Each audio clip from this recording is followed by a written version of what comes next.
লোভের লেশ নাই।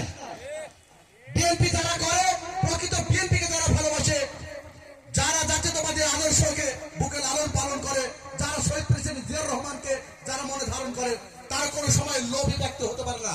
তার প্রকৃত উদাহরণ শহীদ প্রেসিডেন্ট জিয়াউর রহমান। যুদ্ধ করে দেশ স্বাধীন করার পরে তিনি এই দেশের ক্ষমতাভার রাজনৈতিক নেতাদের কাছে তুলে দিয়ে তিনি ব্যারাকে ফিরে গিয়েছিলেন। পক্ষান্তরে বাংলাদেশে আপনারা দেখেছেন যারা চেতনা বিক্রি করেছে, তাদের ভিতরে চোর, বাটপার, খুনি, দর্শক, লুটপাট সবই কিন্তু তারাই করেছে। যাই হোক, তিনি 5 তারিখে পালিয়ে চলে গেছেন। তার অধ্যায় 5 তারিখ পর্যন্ত মোটামুটি আপাতত শেষ। এখন আমরা দেখতে পাচ্ছি না, কিন্তু এখন তার যারা দোষর রয়েছে, তার সাথে যারা কাঁধে কাঁধ মিলে কাজ করেছিল, এই যে আমাদের পুলিশ ভাইরা আছে, যারা একটা সময় 5 তারিখের আগে আমাদের পিঠের চামড়া তুলে ফেলে দিয়েছে,